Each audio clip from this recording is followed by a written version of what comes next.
is this beautiful stitch that's a bit open, featuring crosses and then also more structured rows of double and single crochets. On this video, I'm going to teach you how to do the cross lace loop stitch. I'll be using a 4mm hook and some acrylic yarn size 4. Okay, for this design, you want to start with a foundation chain that's a multiple of 4 plus 6.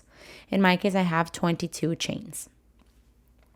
For row 1, we're going to start by doing 1 double crochet into the 6th chain from the hook.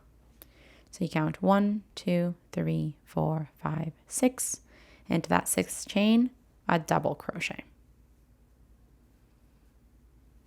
And now we're going to start the row repeat. The repeat starts by chaining 1, skipping 1 chain, and into the next doing a double crochet.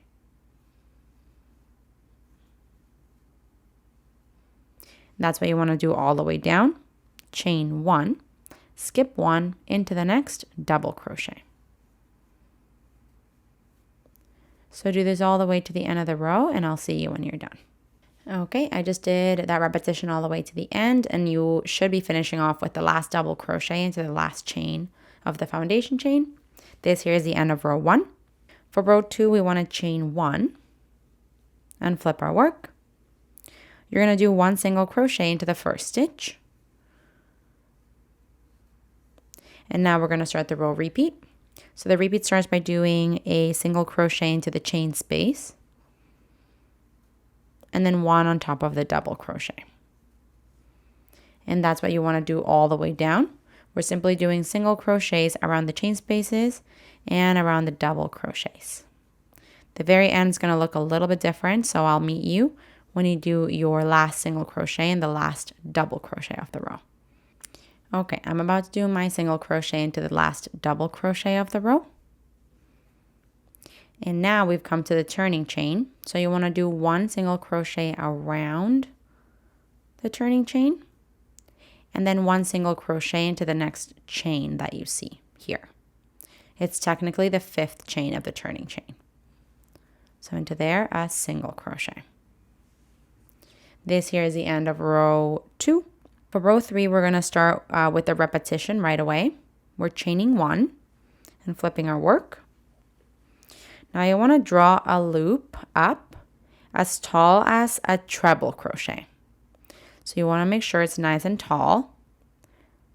And now we're going to be keeping this loop in our hook, making sure that it doesn't change size, making sure that you don't like pull or tighten it up at any moment. And this is what we're going to be doing. You're going to insert your hook into the next stitch. So not this first stitch here, but the next one. Insert your hook, grab the yarn and pull up a loop. Now we're going to, then we're going to go into the next stitch and do a slip stitch through the loop that you just like pulled up over here. So this loop here stays the same now.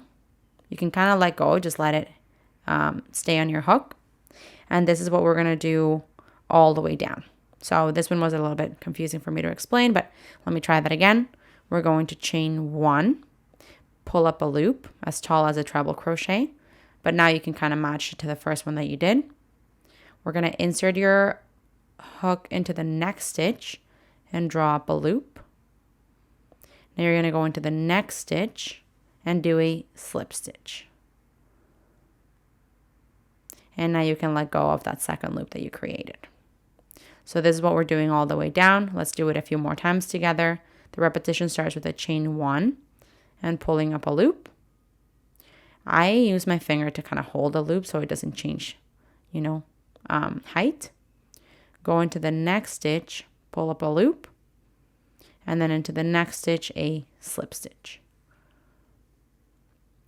And that's what we do all the way down. Chain 1, pull up a loop, hold it with your finger, go into the next chain or a stitch, pull up a loop, and into the next stitch, a slip stitch. And these loops are going to be now kind of just hanging off of your hook. You're going to continue doing this all the way down. Chaining 1, pulling up a loop, to the next stitch, insert your hook, into the next stitch, slip stitch.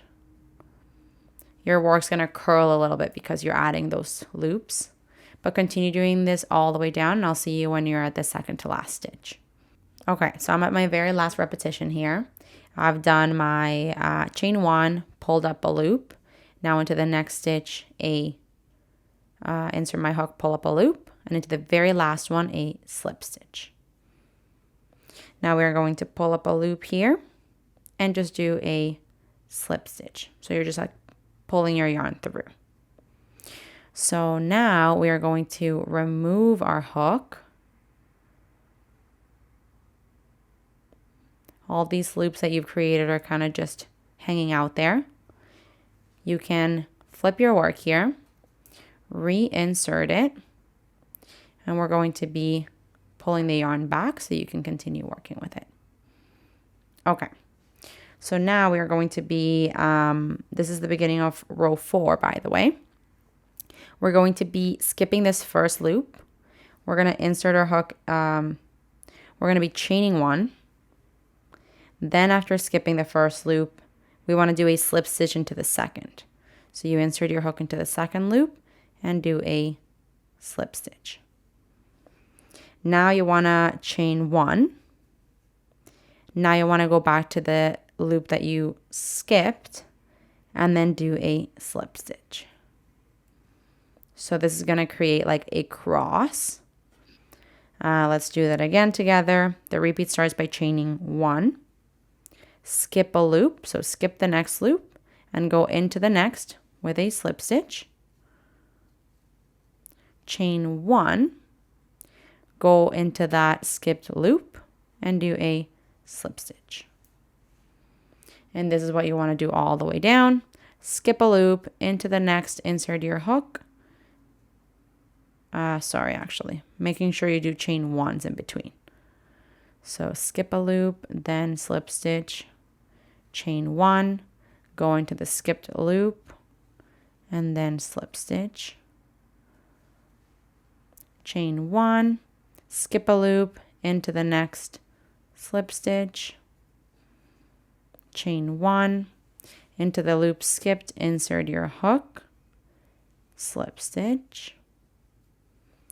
And now when you get to the very end here, you're just going to do a chain 1. Oh, went to the loop by accident. You're going to chain 1, and into this very last loop here, you're just going to do a slip stitch. And now you've got that beautiful kind of cross design. That there is the end of row 4.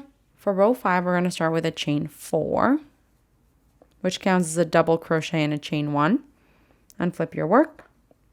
We're going to be creating double crochets to the sides of the crosses. So you're going to yarn over, go around the chain space around to the right of the first cross and do a double crochet.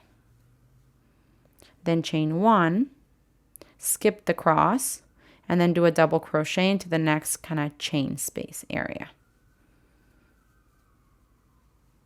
Chain 1 into that same chain space area because you want to do it to the right of the next cross, a double crochet.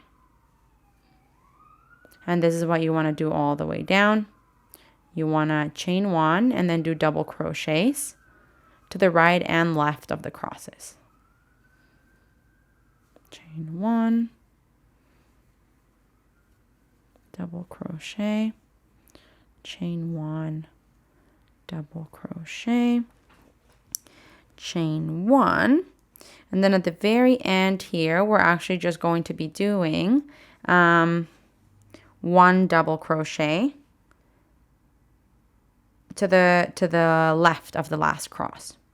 So you've done the one to the right, and now you can just go ahead and do it into the slip stitch of the previous row, just for your frame there. Now this here is the end of row 5. Now you can go ahead and repeat rows 2 through 5 back and forth until you have the desired length of your work or a finished swatch. Okay, here we have it. This is really pretty. You can see those X's in the middle created by those loops that you drag through, and then those rows of double crochets and single crochets on top, adding a little bit more structure to it. Hey, while you're at it, why don't you just subscribe to my channel? Just do it. Just do it.